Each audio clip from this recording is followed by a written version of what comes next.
ঝিনাইদহে বিদ্যুৎস্পৃষ্ট হয়ে ৩ জনের মর্মান্তিক মৃত্যু হয়েছে। সকালে সদর উপজেলার সুরাপাড়া গ্রামে ঘটনা ঘটে।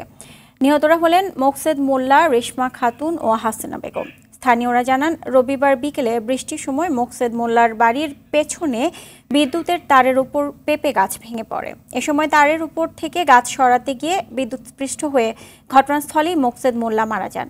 এরপর সারারাত পরিবারের সদস্য ও প্রতিবেশীরা খোঁজাখুঁজি করে পাননি তাকে। সকালে বাড়ির পেছনে মোকসেদকে দেখতে পান প্রতিবেশীরা। এ সময় মোকসেদকে বাঁচাতে গিয়ে বিদ্যুৎস্পৃষ্ট হন রেশমা খাতুন ও হাসিনা বেগম। খবর পেয়ে ফায়ার সার্ভিস এসে হাসপাতালে নিয়ে গেলে মারা যান তারা। সদর হাসপাতালের জরুরি বিভাগের চিকিৎসক ডাক্তার তাপস কুমার জানান, বিদ্যুৎস্পৃষ্ট হয়ে হাসপাতালে আসার আগেই রেশমা ও হাসিনা মারা যান।